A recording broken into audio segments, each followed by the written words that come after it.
life has calloused me so much. I think I saw my mama get shot when I was 9, went to prison at 16 for shooting somebody. I've been shot, not knowing my father, never met him a day in my life. Still to this day? Never. My mama calls me and she was like, Leon, and I know she called me by my name, is serious. And she was like, look, your daddy about to die. I was like, my who? And she was like, he won't meet you. And I said, I remember I was in the shower and I just got on my knees and started crying in the shower.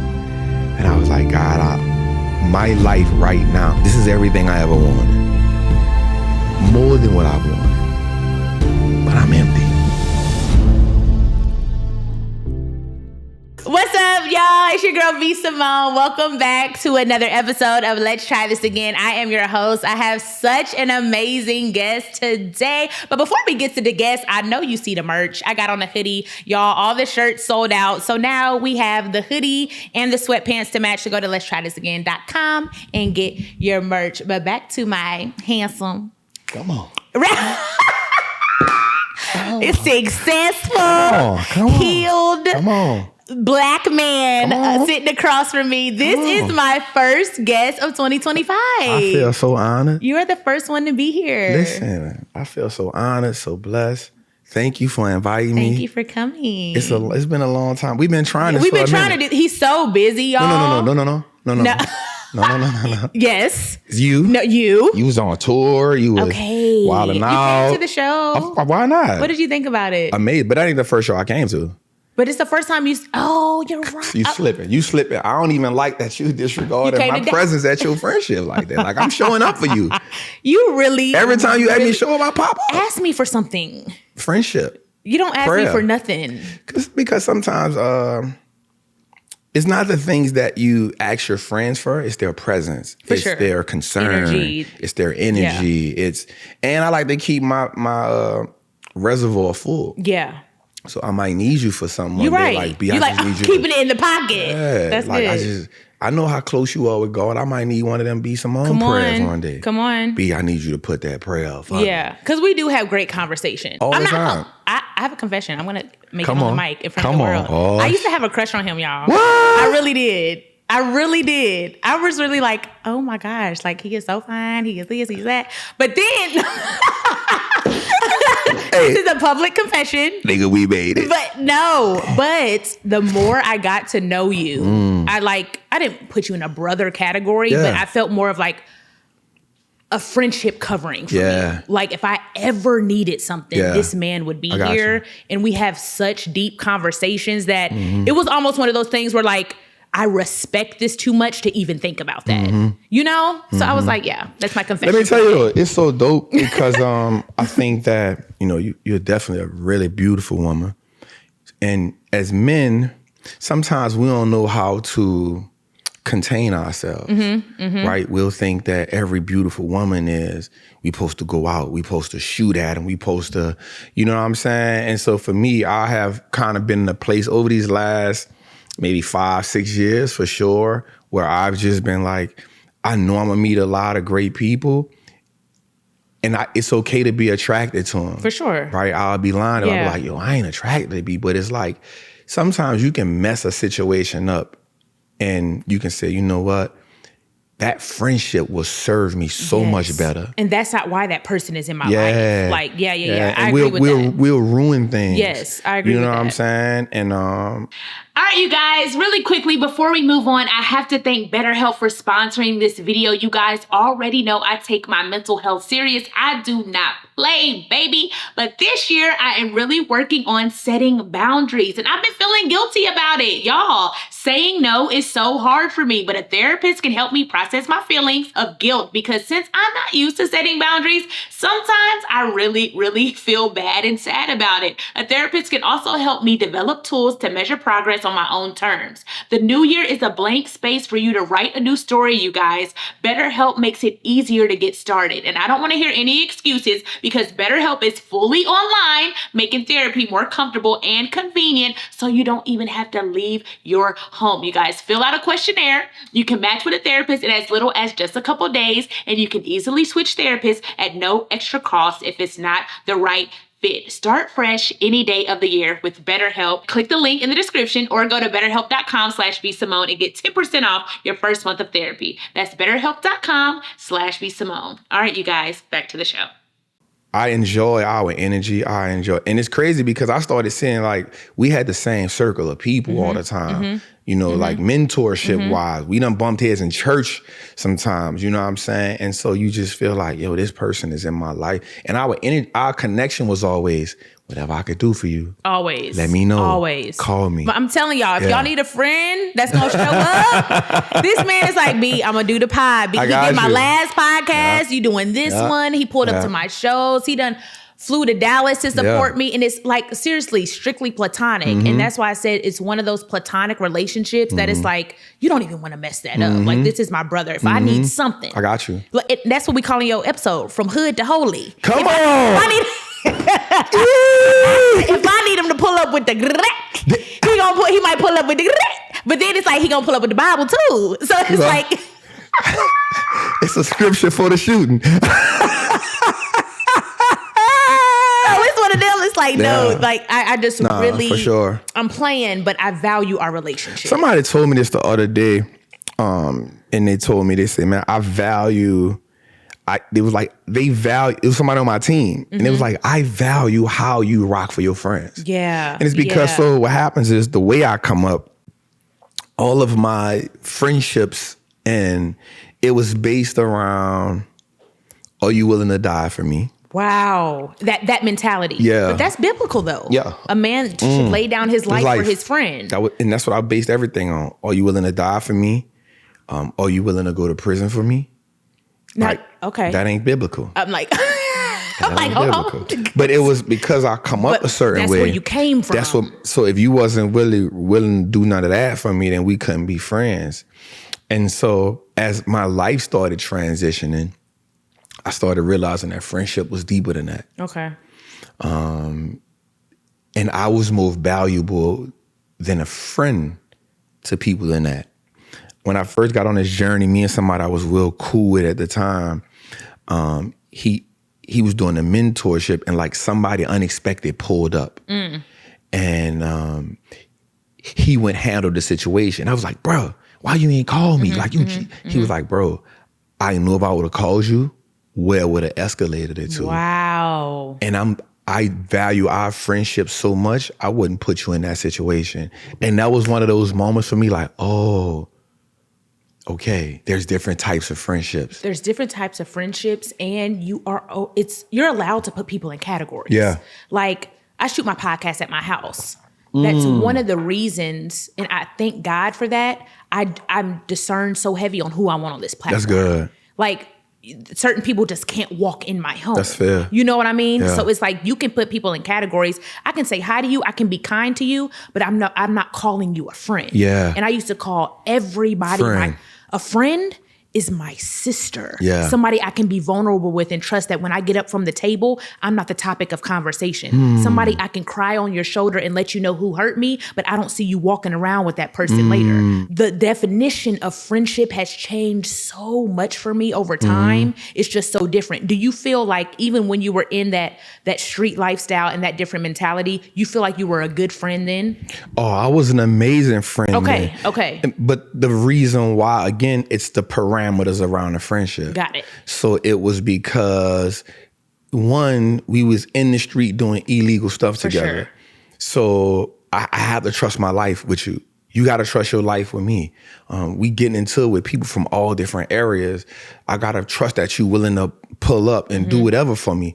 And so because I know you was willing to do that, I was willing to do that. Yo, we friends. And a lot of times we are in this small, like, circumference together all the time. We wake up, we see each other, we go to sleep. So what happens is just the day-to-day of being by each other, we start knowing each other, we talking to each other, we, doing whatever together. And again, but as I have been on this healing journey and as I've been going to therapy, I was talking to my therapist yesterday and we talked about that. I started realizing that we had the wrong perspective on friendship. Okay. And it's also why when dudes go to jail and you see somebody tell on somebody, it's so devastating because you like, You was my friend. But in that moment, the friendship went out the window. Wow. And it was about survival. Wow. Right. And so I never now want to put myself in a situation with my friend, people who I'm calling friends now. It's a survival. Where they have to make those type of decisions. Don't do that. Don't put me in that situation. Don't put me in that situation. Don't put me in that situation. Yeah, you know what I'm saying? And so now I had to relearn a lot as becoming a successful entrepreneur and not just being so much a dude in the streets. Mm-hmm. I had to learn relationships different. I had to start valuing people different. I had to start really observing people more because there are more gangsters in business world than they know in the streets, because in the business world, people will be your friend just to get you on some paperwork to put what you could do for them. So I had to start learning a lot of things different once I became successful. I love that. And we kind of jumped into it because I know him personally, you guys. So I didn't give him the proper introduction. But if you don't know who this is, come on. Wallstreet Trapper, I love this. I already had it in my head. I was like, his episode going to be called From Hood to Holy. Because I have seen him grow. I've probably known you for maybe in the same circle and connection at least 5 years. Yeah, about that. Half a decade. Yep. I'm not sure when we first interacted, whether it was social media or in person, but following your journey, you're just such a different man. I didn't know you when you were in the streets. So I don't even know that person. I only know stories about that. But you're such a different man, even from when I met you 5 years ago. Yeah. It's just mind-blowing, the growth and the path you're on. It just shows me you're committed to growth. Yeah. So if you don't know who this man is, from New Orleans. I'm going to let you tell your story, but from New Orleans, crazy childhood, went to prison. How long were you in prison? 10 years. Oh, Jesus. I couldn't do 10 days. I would be like, who do I need to tell on? It was trap. He said we was going to dinner, then they started shooting, and he said, I don't know, it was a girl. What? Yeah. That's me. Yeah. But see, it's not really called snitching if I tell you, like I said this in my comedy, if I tell you, I'm a I ain't snitch did that on life. But also, I'm going to tell you something what I've learned. Ooh, I'm going to tell. I'm telling y'all, I'm going to tell. One of the things I learned, too, when I was coming up, it was that you don't put, like, everyday people in street situations. Okay. Because to me, that's not snitching. You ain't signed up for that. You know what I'm saying? It's a different when somebody sign up for it. And they know what it is and this is their lifestyle. Yeah, it was a whole different. So I kind of was raised on and like operated through a different set of rules in my life. And the thing about that is some of those rules still sit with me now. Right. And some of those you took over into, who you are Remember, now. my therapist told me something. My first therapist, he told me, there's three versions of you. He's talking about me specifically. He said, there's Leon. This is who you are authentically. Then there's Free. Okay. There's the version of you that you adapted to based on environment. So everybody in New Orleans, everybody know me as Free, Free. Wow. That's my nickname from New Orleans. So he's like, that's the version of you that navigated the streets, navigated prison, navigated those different ways. And then there's the Wallstreet Trapper. There's the version of you who you evolved into as a successful CEO. The problem is you think that in order to be successful as Wallstreet Trapper, that you have to lock Free up. And what happens is anytime he gets an opportunity to get out, he causes havoc. And in the midst of all of it, Leon has gotten lost. So he doesn't know, you don't know where he's at. And so that's what all the emotions and the traumatic experiences that harm you now is because he doesn't have a voice. He's lost his voice a long time ago. So he said, what you have to do is you have to learn to allow Wallstreet Trapper to be the CEO.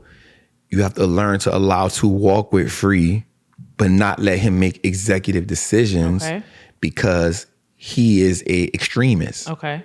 But his attention, his ability to pay attention to details and give you warning signs are important for you. But you also have to learn how to navigate with Leon because that's how you learn how to feel. Yeah. Right. The so I was just like, part of yeah, it. That's so good. Right. And so I was like, okay. And so, for the last like 2-3 years, that's kind of like where I've been at. the new lesson that I'm on now, I have a Black woman therapist, and I brung that to her, and she said, okay, what we have to do now is we have to identify who's showing up in the moment and who's making a decision. Okay. And I was like, yo, that's a lot of work. That's a lot too. That's a lot of work. That's the self-awareness, and I commend you on that, especially being the minority, the Black, the man, that it's so taboo and not as popular to go to therapy and to face yourself and to see yourself and to be like, I know I have this trauma. I have these things I want to heal. This is the issue. I'm going to be honest. Like it literally starts with honesty and accountability. Yeah. You can't heal without that. You have to be like, I am messed up here. I am jealous here. I am envious here. I lack here. Like you have to do all of those things. And for you to be on the journey to do that, it's just admirable, especially where you come from. I think my biggest thing was my ability to not feel. You hid that. Yeah, I felt like I still struggle with being empathetic toward people.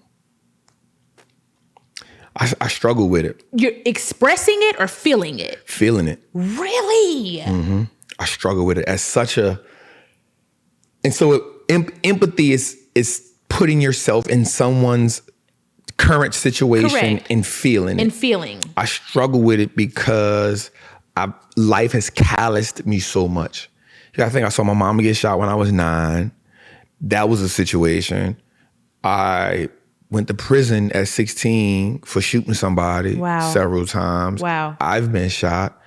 I was in prison. My God. And I felt like I don't think it was intentional, but my family wasn't really there for me like that. But they was just doing, it was that. And then so, dealing with that loneliness, not knowing my father, never met him a day in my life.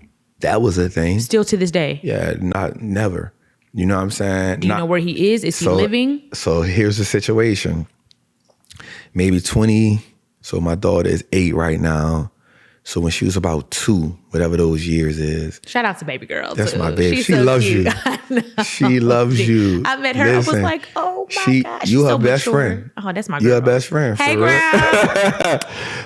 So my daughter's maybe about 2. My mama calls me and she was like, Leon. And I know she called me by my name is serious. Nobody calls me by my name. Okay. And she was like, look, your dad about to die. I was like, my who?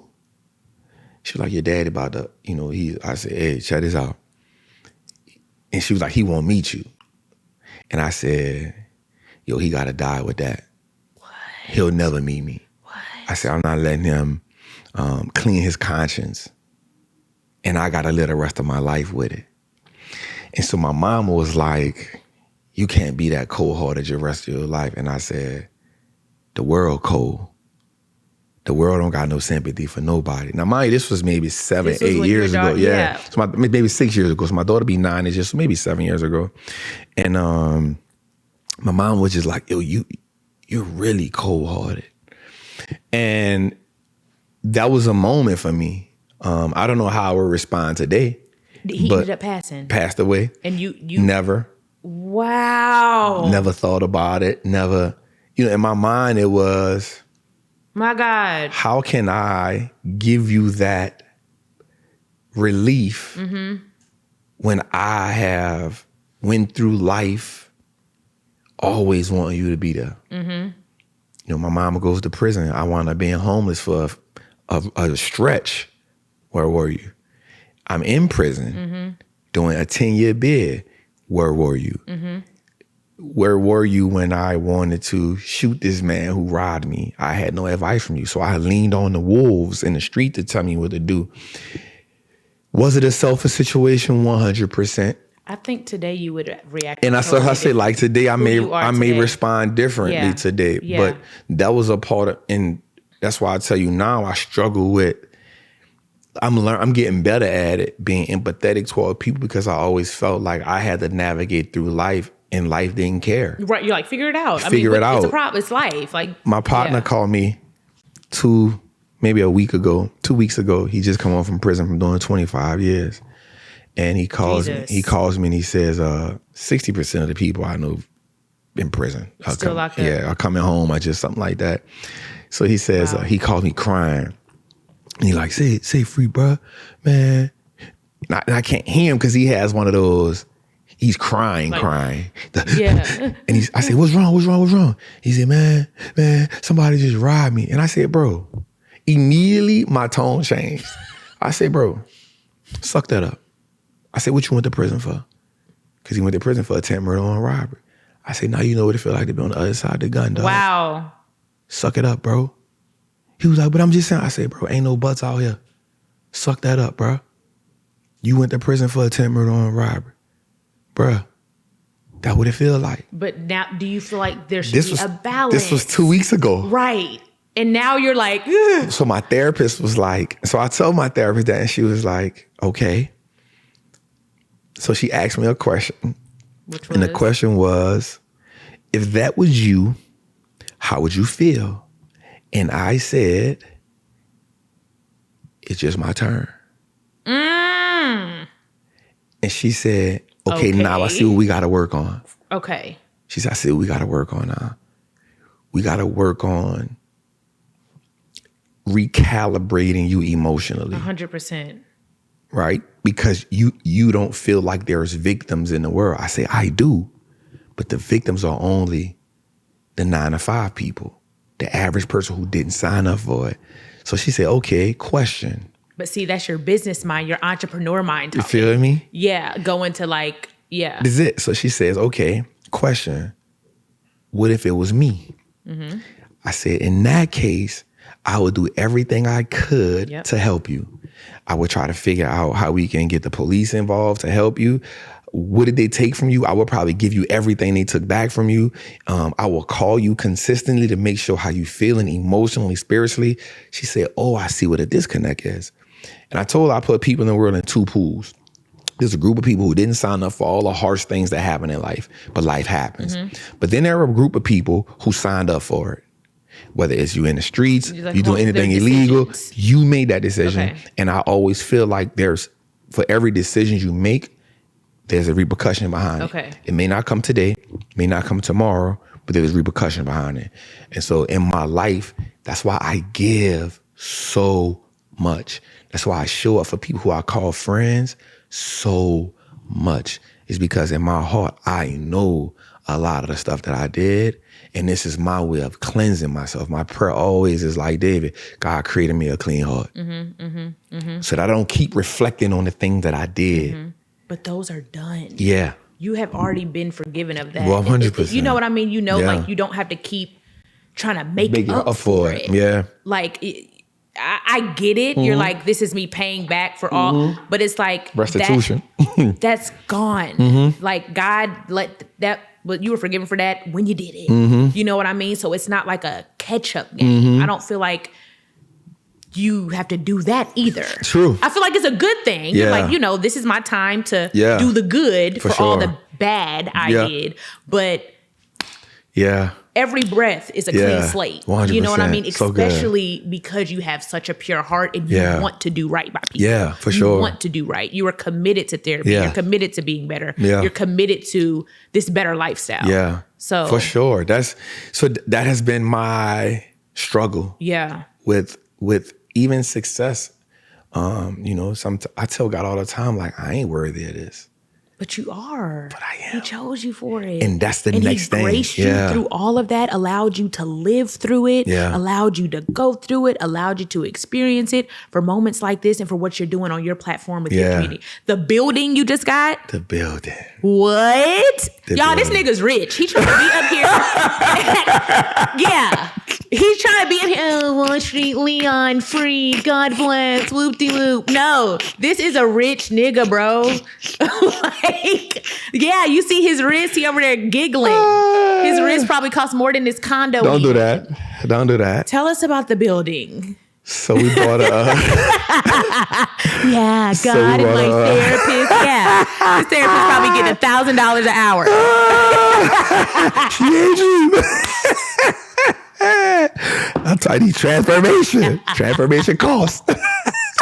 But all levity aside, God is really blessing you because you've really turned it around. Like you said, from the streets to making legal money in the stock market and what you do every day. Tell them about what you do. If y'all don't know who Wallstreet Trapper is, you're under a rock, get up under that rock. But what you do in the stock market, and tell me about this building. So we help people buy back their freedom by investing in the market. I felt like when I was in the streets, when I went to prison, this white guy told me, you playing the wrong game.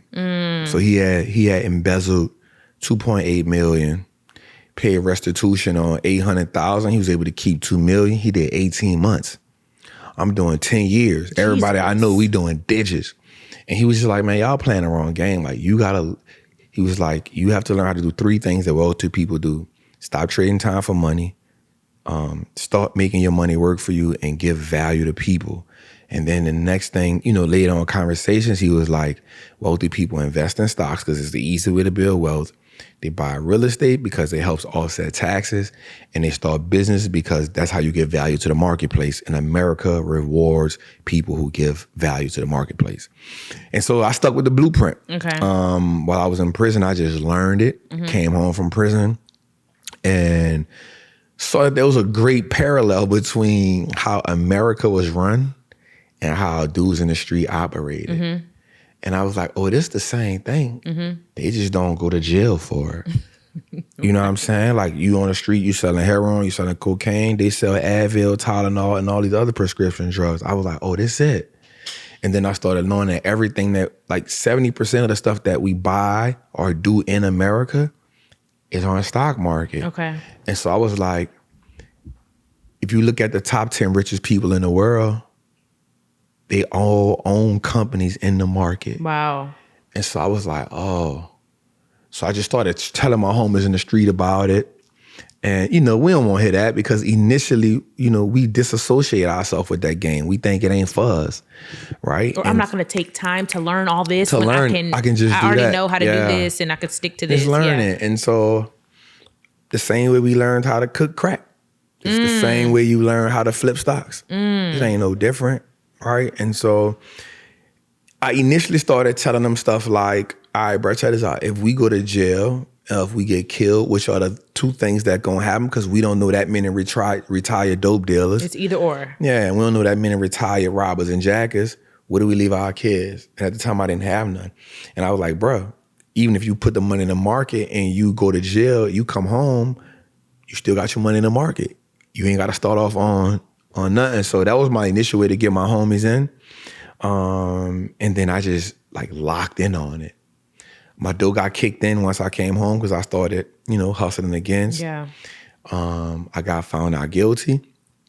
And I was like, all right. Lord. Yeah, I was like, all right, it's time to change. Yeah. We got to do something a little different. So how many years from there to now have you been? So I came home in 2007. I caught my other charge in 2009. I was on home 18 months before I caught another charge, actually 2 charges. And then I fought that charge. So I started robbing. And after that, because I didn't want to hustle again, that was kind of the way out. And then, so 2014, I really locked in on it. I got a job as an iron worker. I started building stadiums and power plants. And I was like, hey, I was sleeping on an air mattress, moved out here to the A2, slept in my homie basement. And I was investing 70% of my money. Wow. So about 10 years. Yep, investing 70% of my money. And during when the pandemic first started, I saw the market went crazy and my account went bananas. And I was like, bad. This is it. This the time. Yeah. Because you make more money in the world when the world going through crisis. Okay. Because everybody panicking. Okay. And so when people panicking, you can buy assets at a discount.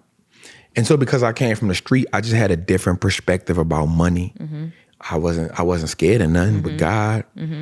And so that's how we really took off. And then we started teaching. I started teaching. I say we because I speak about my whole team. Your team, yeah. Yeah, same. I say that a lot because it ain't just me. Yeah, it's a whole team behind you.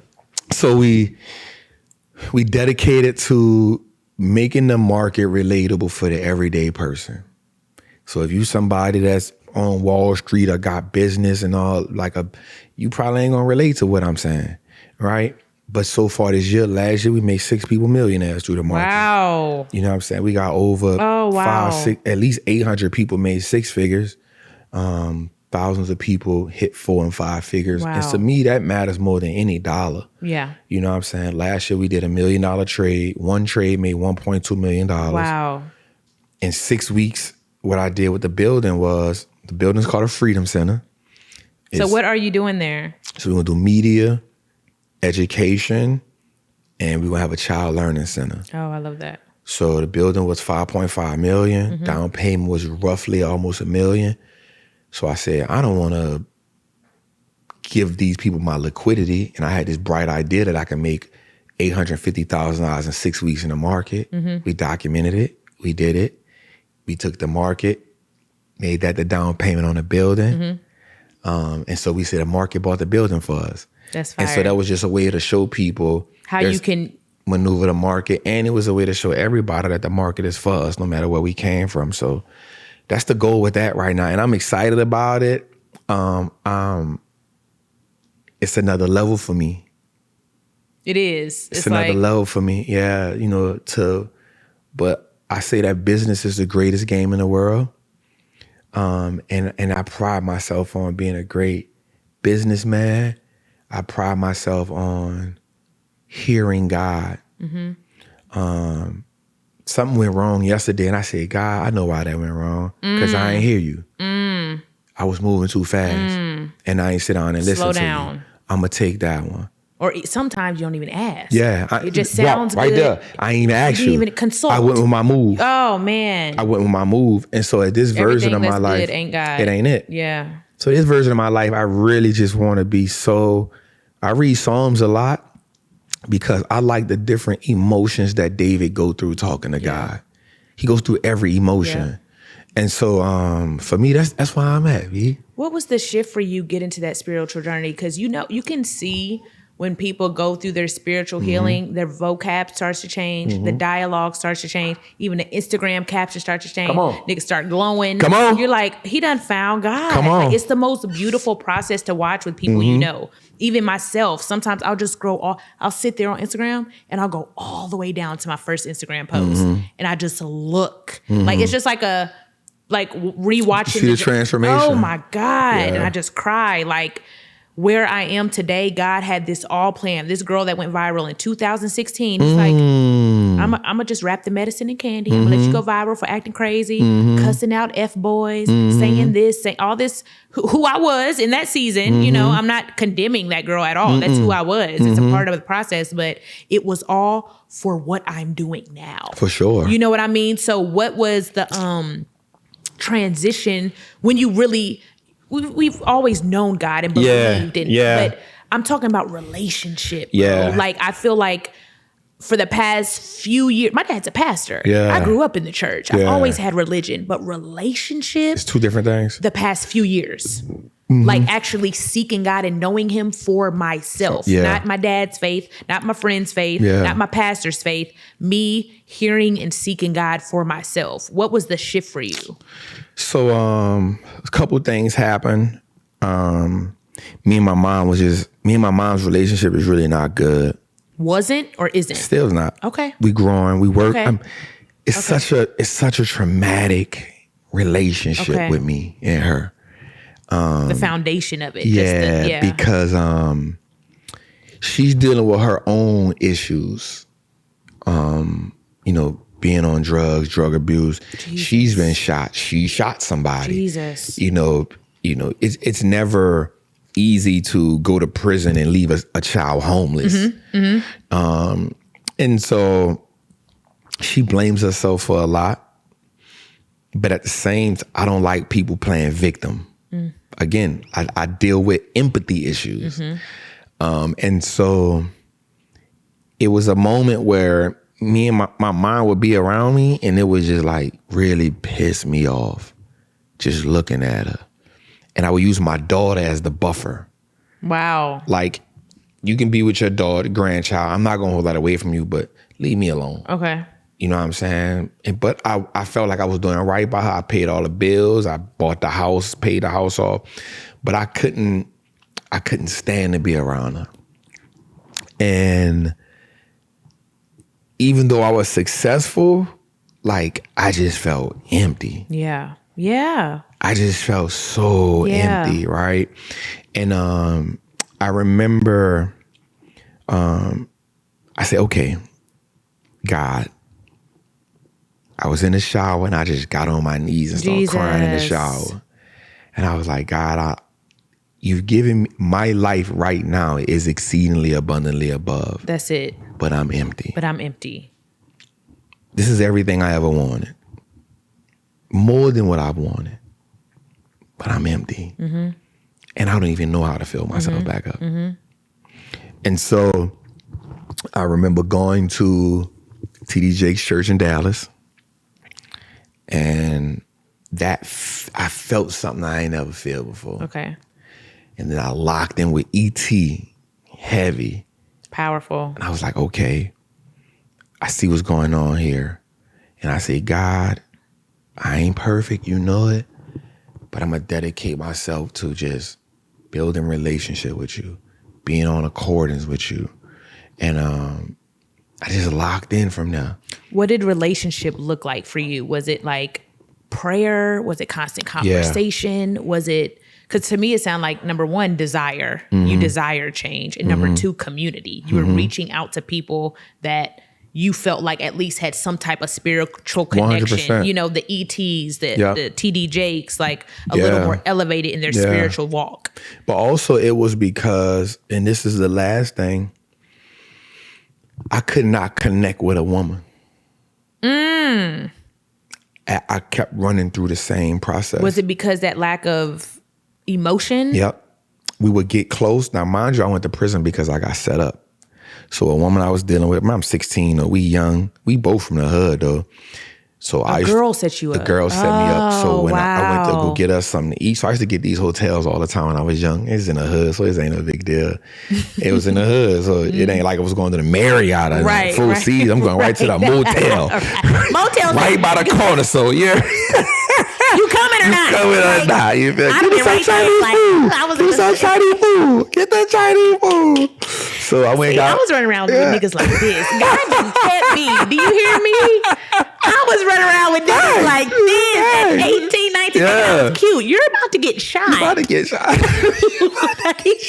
You don't even know all the angels around you right now shot. In this car with this nigga. You're going to get shot. Thank you, God. Yeah. So we I would have been running around with this nigga if I was from New Orleans. For sure. I'd have been like, we're leaving. We're free. Listen, they got 17 of us in every.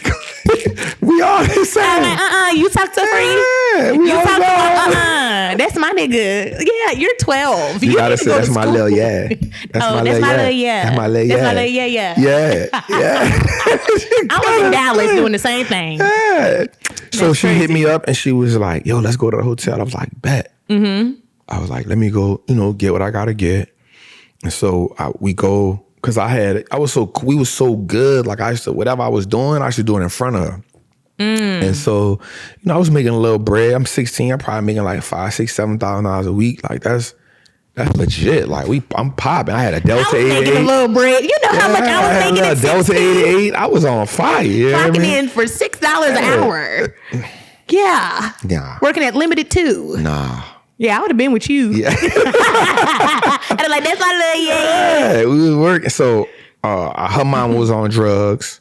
And so she wanted to just get away. You know what I'm saying? So that was normal. Okay. So I'm like, all right, bet. So I had got a room for me and I had got a room for her brother and her two little sisters. Okay. Mind you, it's a little motel, so they ain't tripping. You got cash? Yeah. So I go to the Chinese store, get us something to eat. I come back, I knock on the door. As soon as I knock on the door, boom. Dude open the door, put the Mac 11 in my face, grab me in the room. The other dude closed the door, they throw me on the bed, and they're like, bro, I'm like, bro, I ain't got nothing. But it's so crazy. I'm so emotionally just disconnected because I done seen it. So in my mind, I'm like, oh, he got the gun so close to me. Man, he ain't never did this before. Like, cause I done did it a few times, I'm like, oh, he don't know what he doing. Like, and I think she saw that I was about to do something. Mm-hmm. not trying to sound macho or nothing, but you young, you naive, you really just stupid. I'm stupid. You're not I don't know. thinking. Yeah, You're I'm just stupid. I'm about to get myself killed. Yeah. You know what I'm saying? I'm about to try him. He got a whole Mac 11 on him. I'm like, oh, he too close to me. I can try him. But it's two of them in the room. Wow. So she was like, Leon, no, don't. It's right here. So when she told the dude where it was at, he pulled the gun, he put it to my head, he pushed me on the, he's like, bro, I should kill you for playing with me. So I'm laying on the bed, they took the stuff, they go, I find out who it is, wound up shooting him. Jesus. That never left me, that I got betrayed by her. By a woman. And then my mom is in prison. This is another woman who I love, who left me. My grandmother passes away. So by the age of 16, the three women that I really felt something for, I felt like they all betrayed you. Betrayed me. And there was trauma connected to that. And I've never let it go. So throughout my life, even when I came home from prison, I became the person that used the women to do the people the same thing that was done to me. And explain that to me. So if a woman, a female set me up, so I had situations where I used women to do the same thing. Got it. And what I was told was it's just part of the game. And so once you step away from it, you realize you've normalized that behavior. And so anytime I would get close to a woman, I would back up because I felt like, nah, man, I've been here before. I'm not going to trust you. I'm not going to go there. We're almost there, but nope, I'm good. And so I would leave.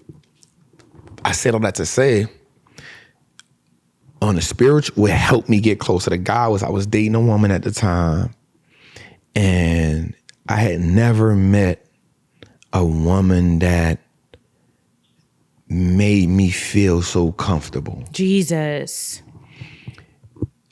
During the 1.5 to 2 years that we dated, I was locked in with her, but I would feel myself get close and I would pull back.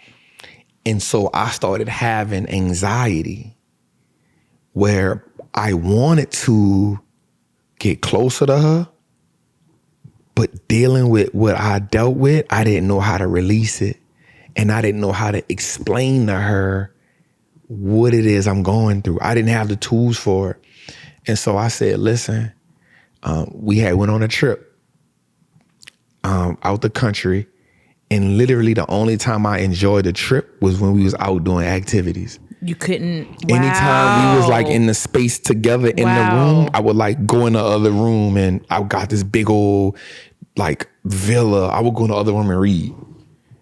Because I didn't want to like. Now, was she asking you like, "Are you okay?" She was like, "You good?" I was like, "Yeah, I'm good." Because I knew how to show up in the physical because I wanted her birthday to be great. But emotionally, I was like, "Nah, I'm empty." Wow. You dig? And so I told her, I was like, "Yo, we gotta I gotta go work on this. I can't show up for you." And so that was part of me going to therapy. Good for you, though. And like it was therapy and God all at the same time. How did she respond to it? So she told me she was hurt. Yeah. But she understood. Yeah. She was like, "Cause you ain't never lied to me." Yeah. So I know there's not I'm just trying to use this as an excuse. You're like, no, I'm really, like, yo, I'm empty. Yo. I have to fix this. Like I got to. Because if it's not you, I'm gonna keep repeating the cycle. And one of the things I did not want was to be a successful man, 55, 60 years old by myself. Because you desire marriage. Yeah. So the more you heal, do you feel like you and her could ever reconnect? I'm working on getting there. Yeah. I'm working on just consistently getting better. And I'm able to explain my emotions. Yeah. And I think that's good for me. Yeah. And so that's where I'm at with it. Oh, and so that's how the relationship with God also played a key role in the last 2.5 years, because that's what I'm empty. Yeah. That was me in the shower. Yeah. God, I'm empty. And not a woman, not a this. Nah, you have to feel this. Because I don't, and my in that shower, it was, I don't know how to fill myself up. I don't know how to do it. I done bought everything. I done went on trips around the world by myself. Yep. The only time I was happy was either when I was shooting content or with my daughter. Wow. Anything else, I'm triggered. And in this season, like recently, we in 2025 now, you feel like that void has been being filled over the past. Yeah, it is. Good. Because I've added more patience. Good. I'm identifying feelings. I told you, the empathy thing is what I'm struggling with, but I'm like being in it. Yes. Like, and I'll give you an example. Me and my mama, her birthday was in October. I went out that bar. I drove out that bar, and she did something that triggered me. Okay. And I was in my car, and I said, "Ma, give me a minute." She was like, "Huh?" I said, "Just give me a minute." I said, "I just need like 5-10 minutes." She was like, "All right, cool." I went and got in my car, and I said, "We're not letting this trigger us. Jesus. Let's walk through it. Let's identify. Yep. What am I feeling? Why do I feel? That was it. Oh my God. I said, "What are you feeling?" I said, "I'm angry." "Why are you angry?" "Because she did this." "How do we fix it?" I called my therapist. I said, "Hey, check this out." That's why therapist calls, because I can call her anytime. Right. 24/7. Anytime you need. Right. What's the price on that? I got a girl in the bedroom and she's crying and I don't know what to say because I really don't give a fuck. I have no empathy. I have no empathy for what she's saying. And I called, and my therapist was like, "No, this is good. Mm-hmm. I'm glad you feel that." Yeah. And so that's how I know I'm getting there. But it's a lifelong journey. Yeah. It ain't, I'm good. Man. I'm straight. Man. I'm all right. Man. Like, I'll even tell myself sometimes, "Hey, we not all right now. I ain't all right now. I am angry. But that's okay." How do you feel right now in this moment, like today? Right. I feel so good. Good. I feel good because we're doing a lot of stuff in the building. But also I'm building my team out. But then I'm praying more. Me and Tobe, we have this great relationship.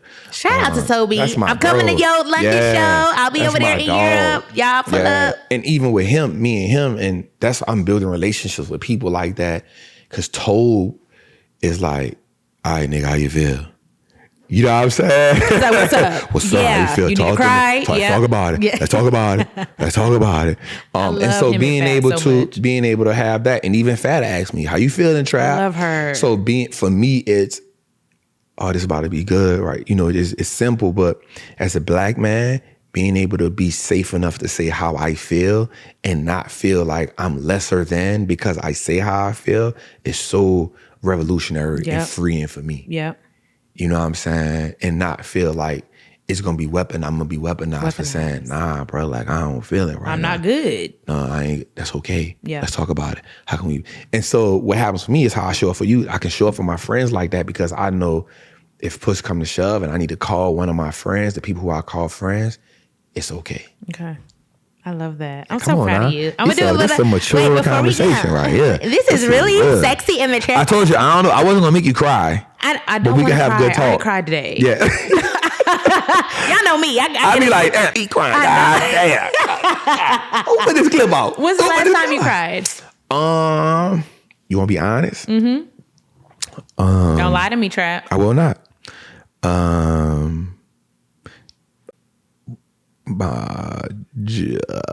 August, September. Jesus. And here's why though. It was so I'm not just crying for no regard. Damn, like niggas be crying every day. You can release August. Hey, my life is not built to be crying all the time. You don't cry when you feel Jesus? Oh, I did cry in the Woman Evolve. See? Woman Evolve. That was September. When else am I supposed to be crying? God, you don't cry when you worship, when you pray, when you're happy. You're like, no, everybody. I be feeling when you eat good food. You speak to yourself right now. Crying ain't always got to be bad. I cry like 7 times a week. Oh no. See, that's what men and women wire different. But I'm telling that's you. That's why we wire different. Just try it. Don't tell me. I will not try to cry 7 times a week. Okay. I refuse. 3. No. Once. Maybe once a month. Okay. But I'm not trying. Can you commit to that? I cannot. I cannot. Crying doesn't only release tears, it releases stress. You know No. Listen, so the cry was good. That was a year ago. Theoretically. I see what you did with words just now, right? I see what you did with words just now. You're so smart. Theoretically. So what happened was, what really made me cry, I'm not gonna lie, outside of just worshiping. So my daughter mama moved back to New Orleans. Okay. That devastated me. Okay. From Atlanta. Yeah. And you still have your daughter? No. Okay. Okay. That devastated me. Okay. So nothing. She just didn't want. She just wasn't feeling it anymore. Yeah. She's like, I want to go back home. Like I'm gone. So I had out here for 2 years. Okay.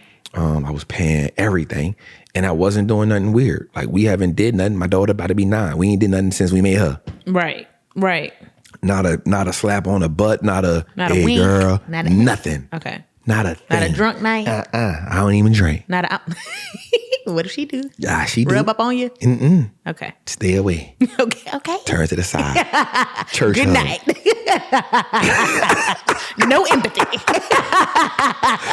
She called me one day, so I was going to Italy, and what I would do is I would call her and tell her what's my plans. Okay. Hey, I got to speak at Good Soil. Once I come from Good Soil, going to Italy for my birthday for a couple of days, then I'm gonna come back. And she was like, yeah, we going back home. I was like, whoa.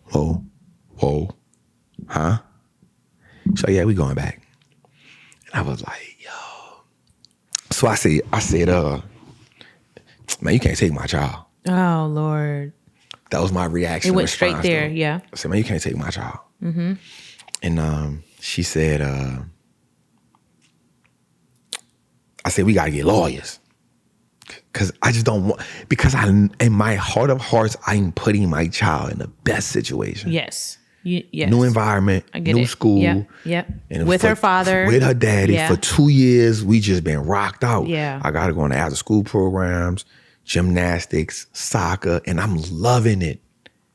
I'm loving being a dad. How did she feel about going back? The baby girl. So this what made me cry. In my heart, I would have put my head on a chopping block that my daughter would have said, I'm staying with my daddy. Oh. Like I would have put my head on a chopping block. That's how. So I said, well, let's ask her then. Whatever she won't do, that's what we doing. And I think for a second, she even doubted. Because she was like, she don't know what she want. Right. She's a child. She a child. Yep. I say she know what she want. Yep. Wow. And so I called her. I said, thanks. She said, hey, daddy. Wow. I said, listen, your mom's about to move back to New Orleans. Do you want to go with your mom or do you want to stay with daddy? And she said it so intellectually. She said, I love you, daddy. Jesus.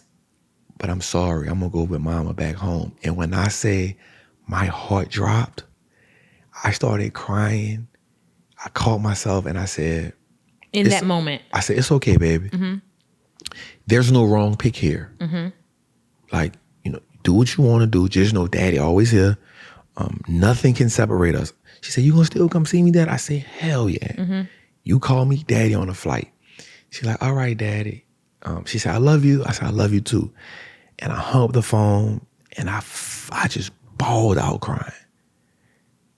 I felt betrayed. Wow. I told my therapist this. Wow. I felt betrayed. Wow. And I put it in the same pile with my mama. All the other women. And everybody else. Jesus. I felt betrayed. And I had to call one of my homies. That's why I say you gotta have friends like that. And he was like, nah, bruh. It's an innate nature for her to want to be by her mama, bruh. Mm-hmm. You just keep showing up, dog. And I was like, dog. It doesn't change her love for you. And that's what he did. She doesn't mean her mom is better. Yeah. She's a little girl. She's a little girl. And I was just like, he was like, I know, bro.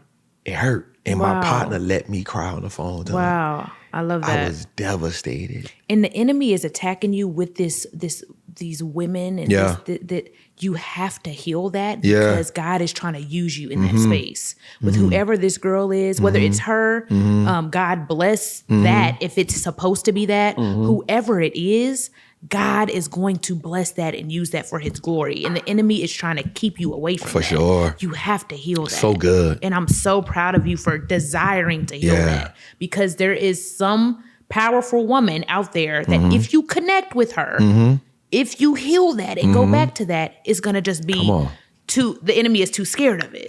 That's why he's battling you with this. It's a tug of war. You got to heal that. Yeah. Wow. That's what we're working on. Wow. Therapy. And take your time. I am.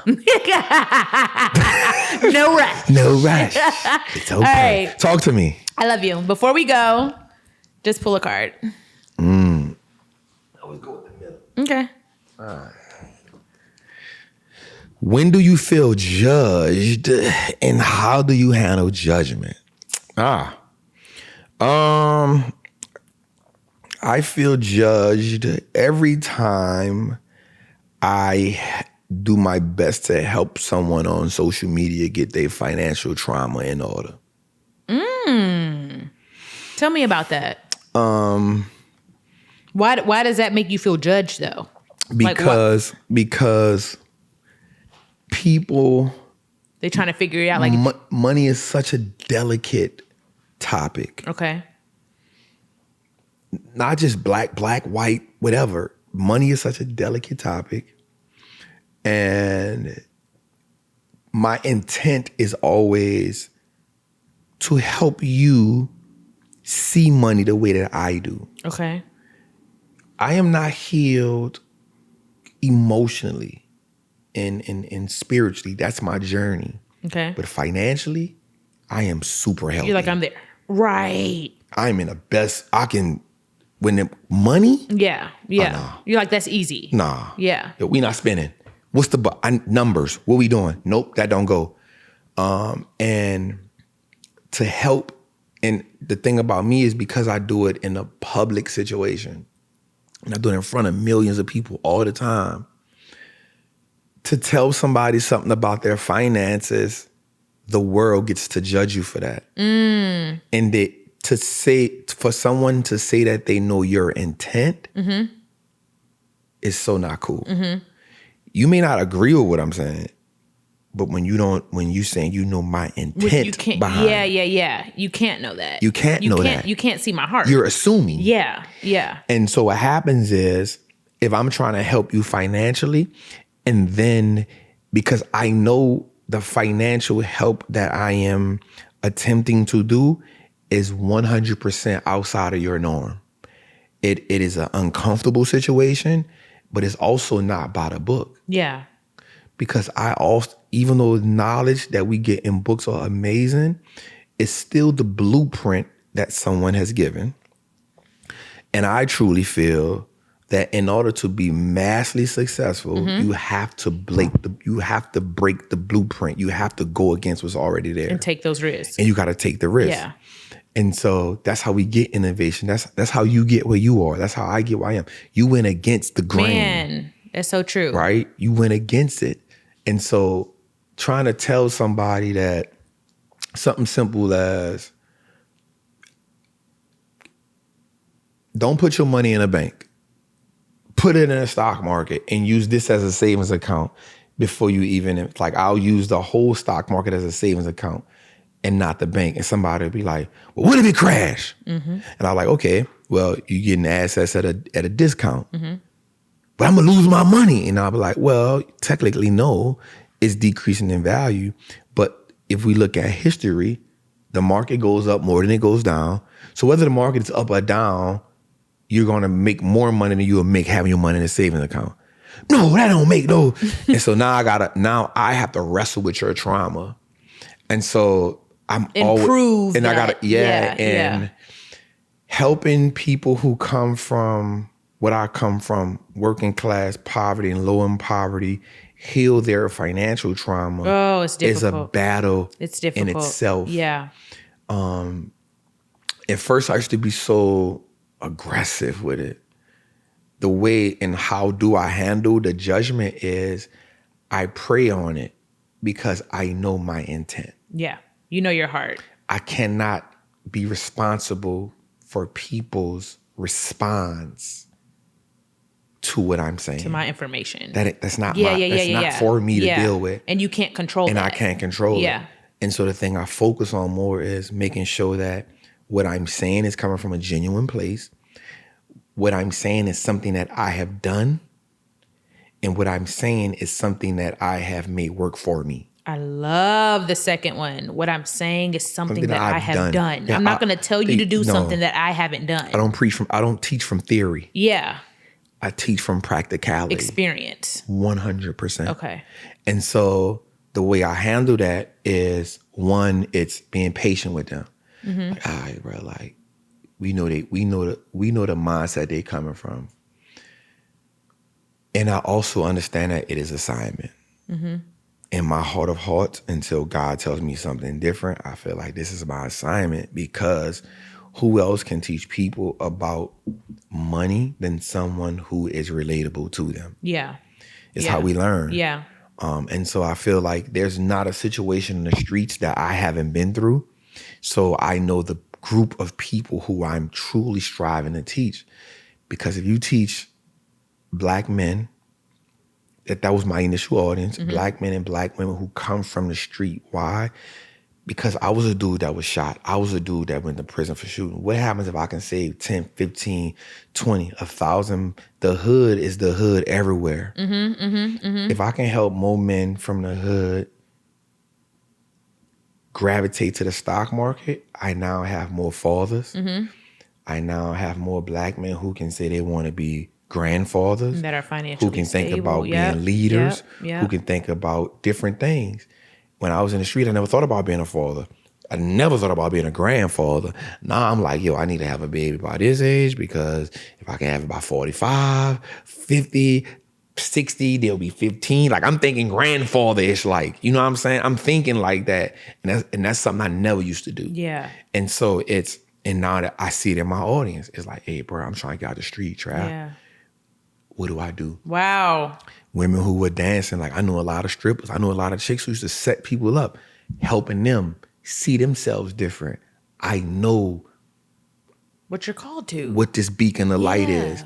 And so the struggle is just constantly denying my flesh, and not just from a sexual perspective, from a thought process, from a emotional process, from patterns, from that anger, you're trying to break. and Yep. This is how you get regulated. This is how I regulate, through aggression, through violence. So it's consistently fighting that to do that. So how do I handle being judged? It's simple. It's learning to be patient with them and knowing that I am not responsible for their response.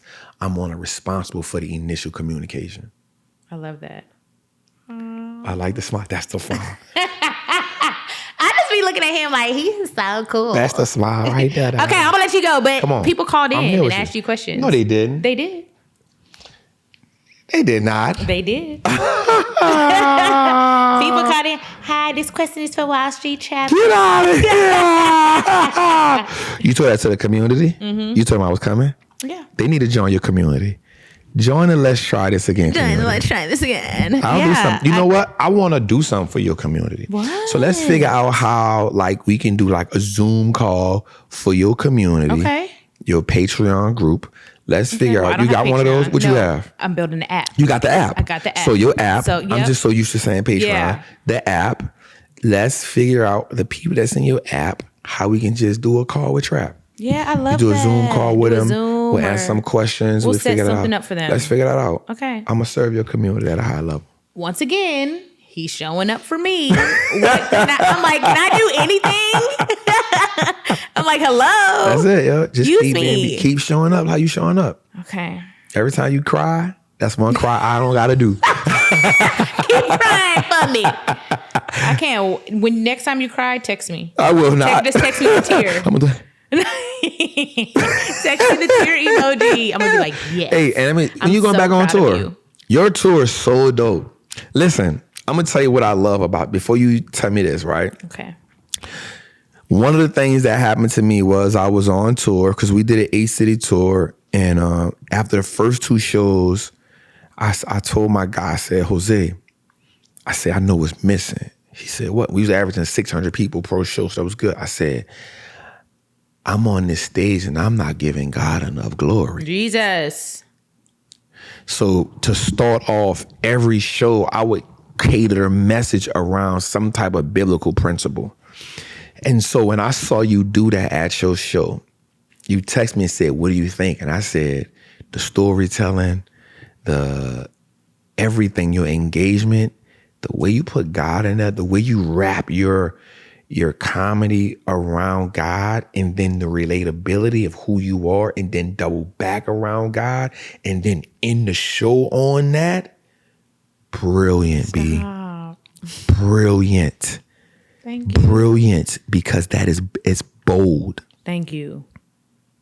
It's bold. Thank you. And so many people are afraid to be bold because they want to be accepted. Mm-hmm. They're afraid to put God at the forefront. Mm-hmm. And the dope part about it is God give you that gift. Mm-hmm. So he knows how you're going to use it. He knows you're going to use it in comedy. Listen, the whole prayer, I was in my chair like, yo, because niggas got one too. You did what? If she pregnant, God, listen, you got big homie. Like, come on now. Show me you got. Give me out this one. You know it wasn't like that. You know it wasn't like that. Please, I was just having a little fun. Please. Don't do me that. Forgive me. Give me another chance to make it right.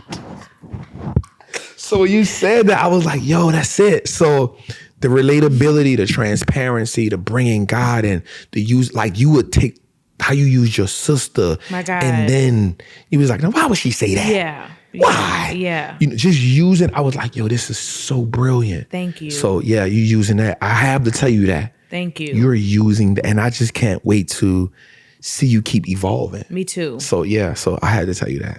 100%. Thank you. I'm thinking about actually dropping that set, just throwing it on YouTube. It's not a special. It's not a nothing. Not? I'm just like, why not? I'm gonna just put it out. Why not? Yeah. Why not? I mean, that's going to challenge you to be better. And it'll force me to write Come a up whole with other something. something new. There you go. That's why I'm scared to put That's it out. it. Because I'm like, the longer I hold it, That's it. the more I can do. No. Let it go. Let it that go. set is That's 2024. old season. Wow. It's the old season. Okay. Let's I'm going to go. do it just because you said. Let's go. All right, we're going to do one question. Let's go. So many girls called in for you. Go ahead with that. I swear. I'm like, I ain't got no financial questions. They're like, so I got this beard oil. Girl, what is your question? I'm from New Orleans too. Yeah. You know a nigga named Peanut? Like, girl, no, he don't know him. Tell them about the night war. I had to vet these. I'm like, why would y'all say that? Hey, Trad, you so fine. Hey, stop laughing. Oh my God. North Carolina, I have Wallstreet Trapper. Okay. These are actually pretty similar. I will, this question is for Wallstreet Trapper. So let me see. Hold on. How do I? Hi, this question is for the Wallstreet Trapper. Where do we start when you're a parent? You don't have a lot of money, but you do want to start leaving some type of generational wealth for your children. Where do you start? Like, what stock or do you invest in? When you are not very educated on the stock market, where do you start? Thank you. Oh, that's so good. Okay, that was a That's good so question. good. We like her. Where's she from? She didn't even say. I said, say your name. She didn't say nothing. 919. Okay. What's 919? I have no idea. I don't know. I don't know. I know 214. That's Texas. Outside of 504, I'm lost. Outside All right. of 504. So let's see. A great way to start is, first of all, you have to become knowledgeable. Okay. So you can leave generational wealth. Generational wealth starts with generational information. Come on. Right. Starts there. So let's do this. First, you need to look at Trapping Tuesday. Okay. That's my show. Yeah. Every Tuesday, 7 o'clock Eastern. That's on YouTube. On YouTube. Okay. On the Wall Street Looks Like Us Now Network. You've been doing this every Tuesday for how long? 120. This was the first week we didn't have a show. In how long? 126 episodes. In order? And you just broke it this week. Yeah. Why would you do that? The building is so big. Okay. It's so many dead spots. Okay. So now I got to bring the IT. They in there right now. We've been working since last night. Wi-Fi. I say, because the Wi-Fi wasn't strong enough. Okay. Because we do it live. Okay. So it ain't pulling. You couldn't do it. Okay. Nah. And it hurt my... 100? 126. You talking about 2 years straight? We ain't missed. I think we missed one time. Before that, I had strep throat. I couldn't talk. I'm like, it's what Wallstreet Trapper. What's up? Let's write the whole show on paper. But other than that, in 2 years, 2 shows. Wow. 2 years, 2 shows. Okay. Plus an extra show on Christmas, Thanksgiving, and New Year's. Wow. For sure. So they need to start off with that every Tuesday. Every Tuesday, 7 p.m. And the reason why you come there is because you're going to learn about the market in a language that you can understand. It starts there. You can't execute on nothing if you don't have information. The next thing I would say is, one, I will open up my child's custodial account. Okay. And what that means is you can go to Charles Schwab or E-Trade and you want to open up an account for the kid. I've been doing it for my daughter since she was 1. Okay. You have to have kids to do this. You could do it for your nieces and nephews. I ain't got no nieces. I'm just saying for people. Okay. Right? I'm just saying, what is this? So is this something I need to do? No. So we get to it. So a custodial account is an account where the parent or guardian opens up an investment account for the kid and they have sole control of the account until they're 18. Okay. So you'll make one of the ways I taught my daughter about investing was I opened up the account for her, and then when she made like 4 or 5, it wasn't even about me being right for her. It was just saying, yo, you like Netflix? Yep, let's buy this Netflix stock, and now you own Netflix because you watch this show, and this show on Netflix all the time. Smart. You watch Google, you like to be on YouTube. Yep, you watching Mr. Beast and all these other people. Let's buy this. And so when she was 7, I said, Stank, what stock you want to buy? She was like, I want to buy some Roblox, Daddy. Can I buy that? I was like, yep. So what happens is teaching them early that they can invest and why they need to invest was so important. Okay. If you don't have a lot of money, stop saying that you don't have a lot of money. Just say right now, it's coming. It's coming. Mm-hmm. And so I want to make use of what I have. So my first thing is, let's take 10 to 15% of the money you make every time you get paid and you just go put it in that account. Okay. The best thing to do is automate it. The reason why? You don't got to worry about taking it out. Think about it. Look at that as a bill that is buying back your freedom. Okay. Right? And don't worry about investing it. Don't worry about doing that, because now I'm going to tell you the next thing that you should do. So if you somebody that just don't know where to start at, I'll say it, and I said this before, it's not about going buy, investing what you're using, because what you're using could not be a great company. Go look at the top 10 richest people in the world. And I've been saying this for the last couple of years. Everybody on that top 10 list, except for one person, has a company on the stock market. Pick one. Why do I say pick one? Because those same 10 companies been up there for years. Those owners have been up there for years, from Meta to the only one that ain't up there is Tim Cook, who has Apple. Okay.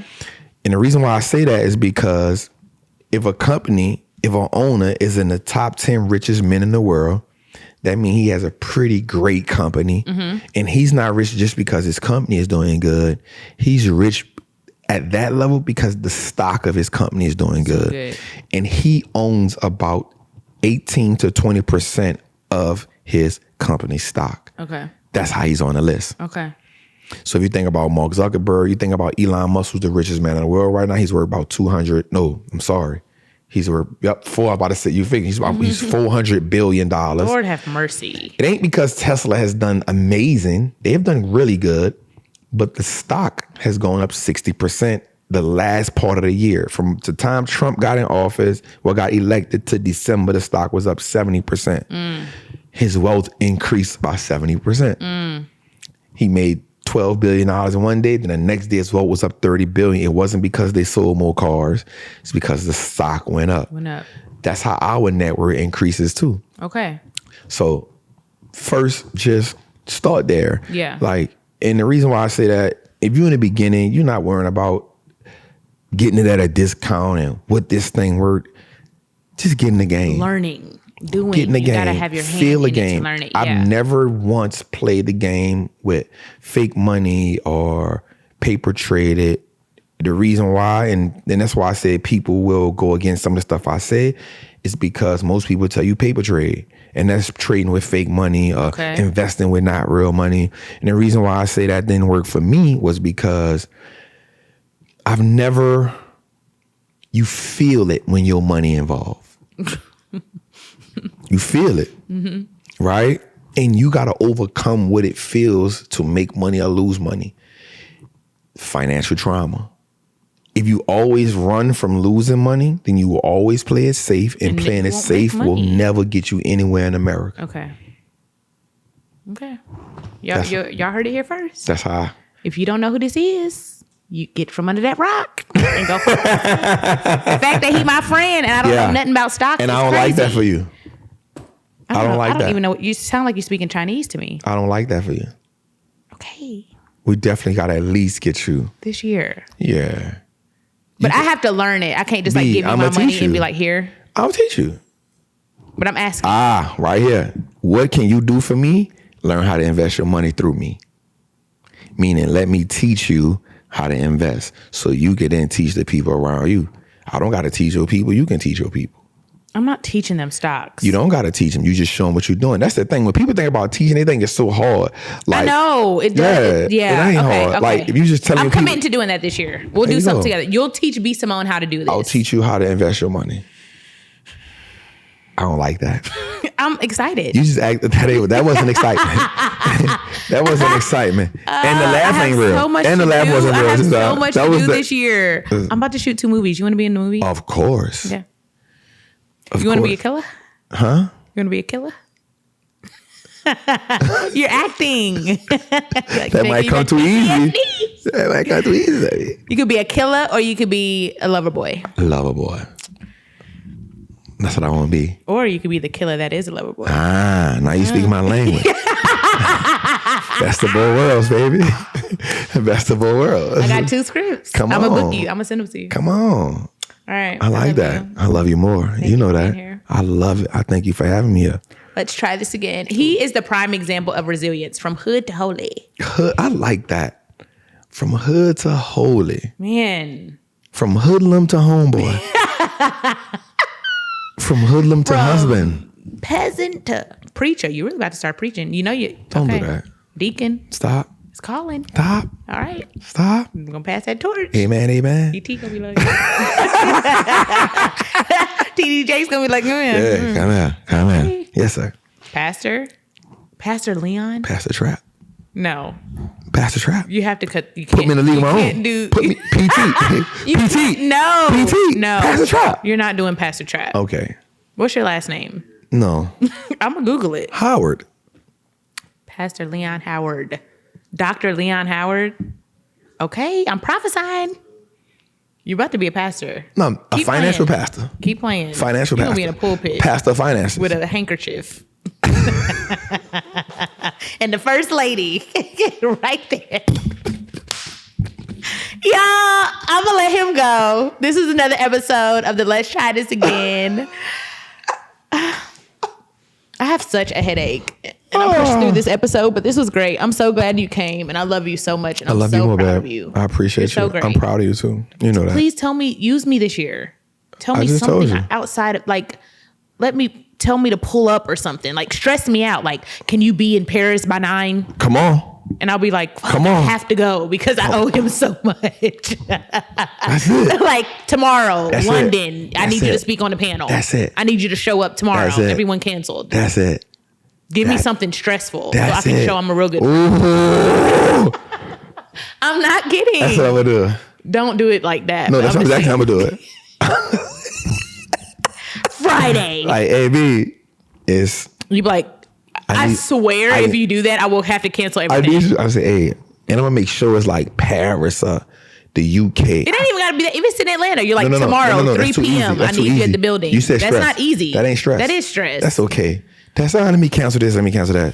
This is, damn, I got to go out the country. TSA. Tomorrow. Pre-check. Yes. 1 way. Is my flight included? I got you. Yes. Okay. But I need your stress. But I need you stress. Yeah, stress me out so I can like really show up, and you be like, she'll really show up. Damn, I know B got it. Yes. I got it. If I can't count on no, I count on B. Let's go.